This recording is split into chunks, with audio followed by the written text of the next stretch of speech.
Doctor صاحب آپ کو کیا لگتا ہے یہ فیصلہ کس نے کیا، کہاں سے ہوا اور کس کے لیے کیا پیغام ہے؟ دیکھیں یہ جو ڈپٹی پرائم منسٹر کا عہدہ ہے یہ کوئی کانسٹیٹیوشنل عہدہ تو ہے نہیں. کانسٹیٹیوشن میں تو کوئی پروویژن کانسٹیٹیوشن یا پرائم منسٹر ہوتا ہے یا کیبنٹ ہوتی ہے. ایڈوائزرز ہوتے ہیں، منسٹرز ہوتے ہیں، منسٹر آف اسٹیٹ ہوتے ہیں، ایڈوائزرز ہوتے ہیں. یہ عہدہ ایک ایڈمنسٹریٹو ڈیسیجن ہے جو لیا گیا ہے اور جس انداز سے لیا گیا ہے کہ وہ غیر ملکی دورے پہ ہیں اور اس کا انتظار نہیں کر سکتے پرائم منسٹر صاحب. بات یہ ہے کہ یہ ہمارے جس ملک میں جمہوریت کے لبادے میں شہنشاہیت ہو وہاں اسی قسم کا ہوتا ہے. چونکہ ان کا ایک پاکستان کے جو شہنشاہی خاندان ہے ان سے تعلق ہے نا ڈار صاحب کا، تو اس کی وجہ سے ہی ایگو کا مسئلہ ہے کہ جی پہلی کرسی پہ بیٹھنا ہے، دوسری کرسی پہ بیٹھنا ہے. اس سے کیا فرق پڑتا ہے؟ اگر آپ میں کوئی ورتھ ہے، اگر آپ کی اپنی کوئی قابلیت ہے، کوئی اپنا کوئی مقام ہے، اس لیے نہیں کہ فلاں سے میری رشتہ داری ہے یا میں فلاں چیز نہیں کروں گا. یہ جو ہوتے ہیں نا جب چھوٹوں کو بڑے عہدے مل جاتے ہیں نا تو پھر وہ ذہن جو ہے نا اسی کے پیچھے لگے رہتے ہیں کہ میری جو ہے نا میں دوسری کرسی پہ کیوں نہیں بیٹھا، میں تو گر گیا، فلاں کیوں بیٹھا ہے وہ بڑھ گیا. تو یہ جو ہے نا ظرف چھوٹا ہونا، عہدہ بڑا ظرف چھوٹا، پھر اس قسم کی کیفیات پیدا ہوتی ہیں. اور یہاں پہ پرائم منسٹر صاحب بھی تھوڑا سا انتظار کر لیتے لیکن وہ غالباً کسی کو خوش کرنا چاہتے ہیں، نواز شریف کو ہی خوش کرنا چاہتے ہیں. کوئی پریشر تھا آپ کو لگتا ہے وزیر اعظم؟ پریشر تو کوئی نہیں ہوگا، لیکن یہ ہے کہ خوش کرنے کا ایک انداز ہے. اس کا مطلب یہ ہے کہ ان سے یہ کہا جا رہا ہوگا کہ آپ ان کو بنائیں.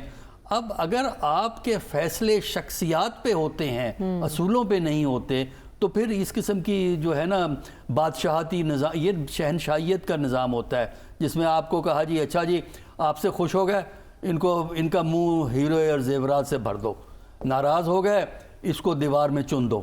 یہ ہم نے تاریخی کتابوں میں جو کہانیاں ہوتی ہیں نا تاریخی کہانیاں، اس سے حکومتی اسٹرکچر پہ کوئی فرق آئے گا یا کچھ کام کرنے کے انداز میں کوئی فرق آئے گا شہباز شریف صاحب کے؟ کوئی فرق نہیں آتا.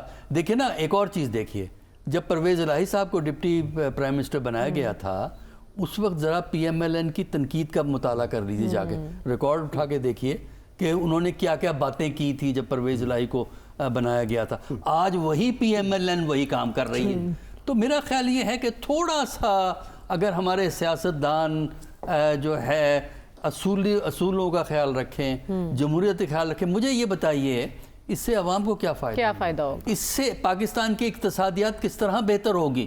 اس سے پاکستان میں جو یہ گندم کا کرائسس کھڑا کیا ہوا ہے جو پیورلی حکومت کی نالائکی کی وجہ سے کھڑا ہوا ہے، اس کو حل کرنے میں کیا؟ تو خواجہ صاحب بھی بیچارے نہیں بول سکیں گے. ہاں جی ٹھیک ہے، لیکن آپ نے کہا اچھی بات یہ آپ نے کی کہ اس سے عوام کو تو کوئی فائدہ نہیں ہونا. فائدہ کس سے ہونا ہے؟ جو نائب وزیر اعظم صاحب بنے اور وہ سارا فائدہ پارٹی میں ہی جانا ہے. نون لیگ نے اس پر تنقید کی ہے، ڈاکٹر صاحب کہا ہے کہ پہنچی وہیں پہ خاک جہاں کا خمیر تھا. آپ کو بھی ایسے ہی لگ رہا ہے؟